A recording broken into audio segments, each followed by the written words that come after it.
সকাল আমার প্রিয় বন্ধুরা, সবাই কেমন আছো? আশা করছি সবাই ভালো আছো, সুস্থ আছো। আমরাও ভালো আছি। কোচবিহার জেলার ছোট্ট একটা গ্রাম থেকে আমি কৃষ্ণা আমার ব্লগ চ্যানেলে তোমাদেরকে অনেক অনেক স্বাগত আর আমার অনেক অনেক ভালোবাসা। হুশ, কুকুরটা বারান্দায় একেবারে বারান্দাটা কি করছে? যা যা যা যা যা। বন্ধ। যা যা, যা আমি যাবো না তো, তুই যা। ওটুক একাই যাওয়া যায়, আমার যাইতে লাগে নাকি? দেখিস পিছলে কিন্তু মাটি ভালো করে যাস।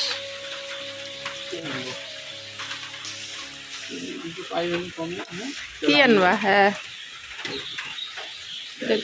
যদি মাংস পাও তো নিয়ে আসো কমে, না পাইলে মাছ নিয়ে এসো।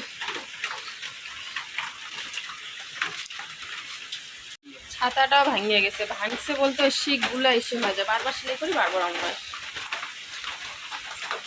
প্রীতমের বাবা হচ্ছে চলে গেল বাজারে, প্রীতি হচ্ছে চলে গেল প্রাইভেটে, আর প্রীতম এখনো ঘুম থেকে ওঠেনি। আজকে আবার ওর ঠাম্মার সাথে ঘুমিয়েছে, ওকে এখনই ডাকবো।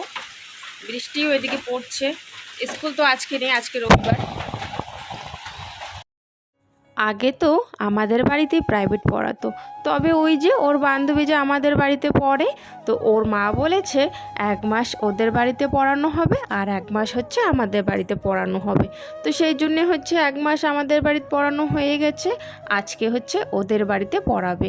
আজকের থেকে 1 মাস ওদের বাড়িতেই পড়াবে। তো সেই জন্য প্রীতি ছাতা নিয়ে চলে গেল, আর যেহেতু কাছেই বাড়ি তো সেই জন্য একা একাই কিন্তু চলে গেল। প্রীতমের বাবা না ওই কয়েকদিন ধরেই না চা খাচ্ছে না, ও নাকি আর চা খাবে না। তো সেই জন্যে না শুধু আমার জন্যই আর কি চাটা বানিয়েছি, আর প্রীতিকে দুধ দিয়েছিলাম। প্রীতি ওইদিকে দুধ খাচ্ছিল আর আমি হচ্ছে 1 কাপ চা বানিয়ে খেয়ে নিলাম। আর এখন হচ্ছে প্রীতি চলে গেল, প্রীতমের বাবাও চলে গেল বাজারে, আর আমি এখন আমার কাজে লেগে পড়েছি। রান্নাঘরে এসেই আগে সব কিছু মোছামুছি করে নিচ্ছি। গ্যাসের টেবিল মুছে নিলাম, গ্যাসটাও মুছে নিলাম, আর ওইদিকে যে একটা ব্রেঞ্চ ছিল বাসন রাখার ব্রেঞ্চটা, ওই ব্রেঞ্চটাও মুছে নিলাম। আর এই যে আমাদের চালের ট্যাঙ্কিটা একটু কাপড় দিয়ে মুছে নিলাম। আর তোমরা তো জানোই আমাদের মাটির ঘর, আর মাটির ঘরে বর্ষাকালে খুবই অসুবিধা হয় গো, খুব কষ্টকর হয় আমাদের কিন্তু। কারণ হচ্ছে এই বর্ষাকালে প্রত্যেক দিন বৃষ্টি তো হবেই, তার সাথে সাথে বাড়ি ঘর দুয়ারের অবস্থা একদম খুব খারাপ লাগে দেখতে। তো সেই জন্যে দেখো আমাদের বারান্দার যে ধারগুলো আছে সেগুলো যেন কেমন হয়ে গেছে, দেখতেও ভালো লাগছে না। তাই ভাবছি বারান্দা তো লেপবো না, তবে হ্যাঁ বারান্দার ধারগুলো সামনের টুকু আর কি লেপে ফেলি। কারণ হচ্ছে ওই জায়গাটা বেশি একটু নীলি ধরে আছে, খারাপ লাগছিল দেখতে। তাই ভাবলাম চলো একটু মগে করে জল নিয়ে এই সামনের জায়গাটাই লেপে নেই। এই জায়গাটা লেপতে লেপতে মনে হলো চলো ঘরের সামনটাও একটু লেপে নেই। কারণ হচ্ছে প্রত্যেক দিন তো ওখানে খাওয়া হয় আর হাঁটা চলা করা হয়, আর বৃষ্টির দিনে কিন্তু ঘর বেশি নোংরা হয়। কারণ হচ্ছে পায়ের ছাপগুলো যে পড়ে তখন আবার দেখতে অনেকটাই বাজে লাগে। তো সেই জন্যেই বারান্দার এতটুক জায়গায় লেপে আমি চলে আসি ঘরে, ঘরটার সামনটা একটু লেপার জন্য। তো চলো বন্ধুরা, কাজগুলো তো করবই, তার সাথে সাথে তোমাদের সুন্দর সুন্দর কমেন্টের উত্তরগুলো দিয়ে ফেলি। ভাবলাম এখন হচ্ছে ঘরটা ঢুকবো, ঘরে ওই সামনটা লেপবো। তার মধ্যে দেখো প্রীতমের বাবা বাজার করে নিয়ে এসছে। এদিকে হচ্ছে এসেই বলছিল আমাকে ভালো করে জিনিসগুলো রাখার জন্য। কেন বলো তো, এই যে দেখো বন্ধুরা আজকে কিন্তু মাংস নিয়ে এসছে। তাই ওর বাবা হাসছিল যে আজকে মাংস খাবা তোমরা সবাই, তো সেই জন্য হাসছিল।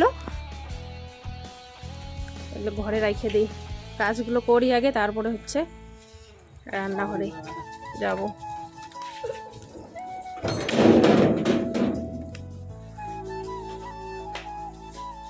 কাজগুলো আগে করে নেই, তারপরে এখনও চান করার বাকি আছে আমার, চান করব তারপরে হচ্ছে রান্না বসাবো। আবার থাক, এগুলো তো উপরেই রাখতে হবে, তাহলে আসার জিনিস একদম নষ্ট হয়ে যাবে, বিড়াল খেয়ে নেবে। বিড়ালের অত্যাচার খুব আমাদের বাড়িতে। চলো মাংসগুলো ভালো করে রেখে চলে আসলাম এখন আমাদের ঘরে লেপার জন্য। আর এখন হচ্ছে তোমাদের সুন্দর সুন্দর কমেন্টের উত্তরগুলো দিয়ে দেব। এই বি ফ্যামিলি বলেছো দিদি ভাই, কোচবিহারের কোথায় তোমার বাড়ি? আমার বাড়ি কিন্তু বানেশ্বর। তোমাদের বাড়ি কোথায়? রিপ্লাই দেবে। তো আমার বাড়িও কিন্তু বানেশ্বরই গো। আমি তো বলছি, আমি যখন থেকে ভিডিও করছি সবাইকে বলছি কোচবিহারের বানেশ্বরে কিন্তু আমাদের বাড়ি। আর পরের কমেন্টটি হচ্ছে প্রিয়া মান্না, বলেছ খুব ভালো হয়েছে ব্লগটা, আমার নামটা নিয়েও, লাভ ফ্রম উড়িষ্যা। তো থ্যাংক ইউ সো মাচ দিদি ভাই, আমাকে এতটা ভালোবাসা দেওয়ার জন্য, আমাকে সাপোর্ট করার জন্য। এইভাবেই আমার পাশে থেকো তোমরা সবাই, আর কিচ্ছু চাবো না। এইদিকে দেখো ঘরের সামনটা লেপতে না লেপতেই ঘরে ঢুকোর জন্য সবাই এসে বাইরে রেডি হয়ে আছে। তো ওদের সবাইকে বললাম প্রীতমও ওইদিকে রেডি হয়ে আছে, প্রীতমের বাবা ওইদিকে ঘরে ঢুকবে, তাই জন্য রেডি হয়ে আছে বাইরে। তো বললাম এখন তো যাওয়া যাবে না, কারণ হচ্ছে আমি এই জায়গাটা লেপেছি ভিজা, এখনই যদি যাও তোমরা তাহলে আবার জায়গাটা নষ্ট হয়ে যাবে। তো এত কষ্ট করে লেপার পর জিনিসটা যদি সঙ্গে সঙ্গে নষ্ট হয়ে যায় তাহলে অনেকটাই খারাপ লাগে, তাই না? তো ওদেরকে বারণ করে আমি হচ্ছে গেটটা বন্ধ করে দিলাম। গেটটা না বন্ধ করলে ভুলবশত বারবার ঘরে চলে যাবে, তখন আবার ঘরটা মোছাটা আর কি নষ্ট হয়ে যাবে। তো সেই জন্য বাইরের থেকে বন্ধ করে দিয়ে আমি এখন কলে পরে চলে গেলাম।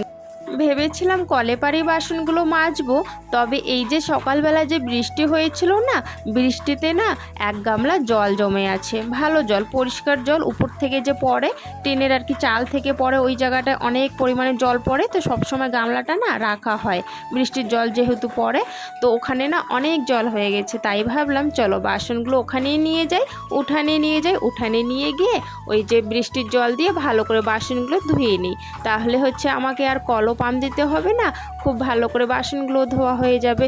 তো সেই জন্য দেখো উঠোনে বাসনগুলো নিয়ে এসে ভালো করে মেজে নিচ্ছি। আর তোমরা জানোই আমার কলে পাড়ের অবস্থাটা কী রকম, একটু অসুবিধাও হয় কলে পাড়ে বাসন মাজতে কাজ করতে, তো সেই জন্য এখানেই নিয়ে আসলাম। আর যেহেতু উঠোনটা আগের থেকেই ভিজা, তো সেই কারণে আমার কোনো অসুবিধাই হয়নি। আর ভিজা যদি না থাকতো উঠোনটা তাহলে তো আমি উঠোনে আর বাসন ধুতাম না, কারণ হচ্ছে উঠোন তো ভিজানো যাবে না, তাই না? আর আজকে আবারও কিন্তু বৃষ্টি হবে একটু পর, মানে আকাশটা একদমই ভালো না। আর যেহেতু অনেকটাই ভিজা সেই জন্য উঠোনে বাসনগুলো দেখো ধুয়ে নিলাম।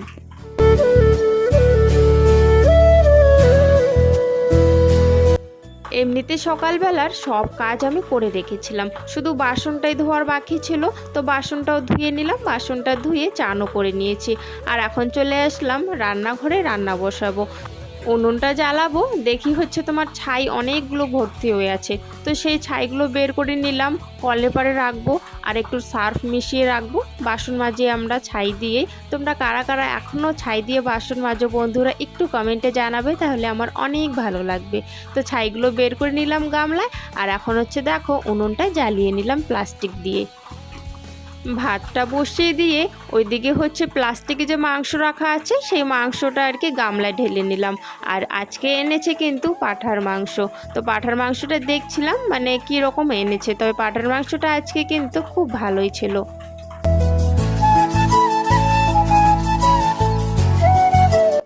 আর জানো তো বন্ধুরা, বাড়িতে যখন কোনো কিছু ভালো মন্দ আনা হয় তখন না সবাই মিলে একসাথে খেতে কিন্তু অনেকটাই ভালো লাগে, তাই না? সবাই মিলে একসাথে খেতে অনেকটাই মজা লাগে। আজকে কি হয়েছে, মাংসটা তো আনলো, ভাবলাম সবাই মিলে আনন্দ ফুর্তি করে খাবো, সকালেও খাবো রাতেও খাবো। তবে কি হয়েছে বলো তো, একটু পরে এই সময়ে একটু পরে আর কি ফোন চলে আসে প্রীতমের বাবার, কাজের একটা খবর আসে। তোমরা তো জানোই বাইরে বাইরে কাজ করে লোকের দোকানে, তো ওখান থেকে একটা খবর আসে কাজে যেতে হবে। তো আজকেই যেতে হবে এমন আর কি কথা ছিল, যে আজকেই যেতে হবে বলছিল ওখান থেকে। ফোনটা চলে আসলো, প্রীতমের বাবা বলে দিল যে হ্যাঁ আজকেই যাবে, কারণ হচ্ছে না গেলে তো আমাদের আবার হবে না, আমাদের তো কাজ করতেই হবে, কাজে তো যেতেই হবে। আর তোমরা তো দেখছোই ভিডিওতে প্রীতমের বাবা অনেক কয়েকদিন ধরেই কিন্তু বসা বাড়িতে, টোটোটাও আমাদের নষ্ট, সেরকম চলে না। তো একটা নালে একটা তো কোনো কাজ করতেই হবে, তাই না? তো সেই জন্য প্রীতমের বাবাও রাজি হয়ে গেছে। কোনো রকম আমি তাড়াহুড়ো করে কিন্তু রান্নাবান্নাগুলো করে নিচ্ছি, কারণ হচ্ছে ওকে তো একটু খাইয়ে পাঠাতে হবে, রাতে বা না খেতে পারুক, দুপুরবেলা তো একটু খাইয়ে যাবে, খেয়ে যাবে, তাই না? যেহেতু জিনিসটা আশা করে এনেছে, সবারই মনে একটা আশা থাকে, তাই না? ভালো মন্দ এরকম খাওয়া তো আমরা সবসময় খাই না, মাঝে মধ্যে আর কি খাই। তো সেই জন্য না ওকে আর কি তাড়াহুড়ো করে রান্না করে, এই যে মাংস হয়ে গেছে ওকে আর কি খাইয়েই আমি পাঠাবো। ওইদিকে হচ্ছে একটা তরকারি করেছি, কাটলে বিছি, পটল আলু দিয়ে, আর এদিকে মাংসটা একটু ঝোল ঝোল করেছি।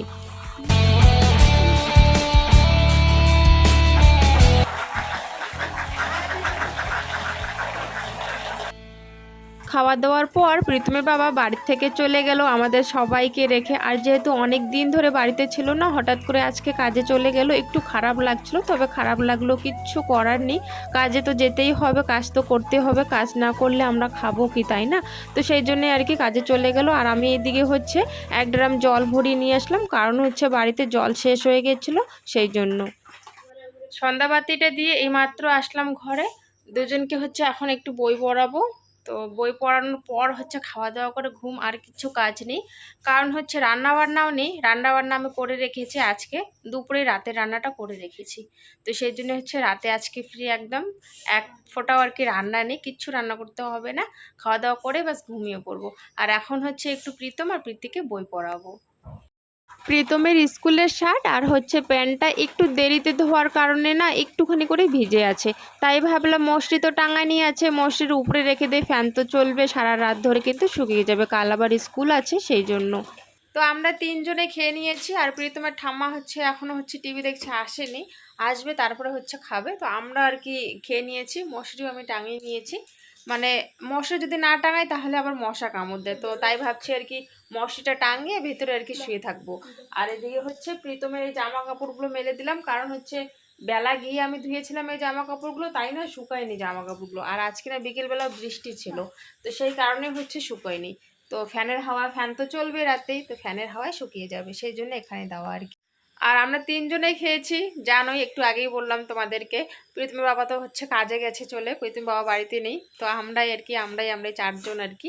তো যাই হোক বন্ধুরা, আজকের ভিডিওটা তাহলে আমি এখানে শেষ করছি, দেখা হচ্ছে আগামীকাল নতুন একটা ভিডিওর সাথে। সবাই ভালো থেকো, সুস্থ থেকো, টাটা।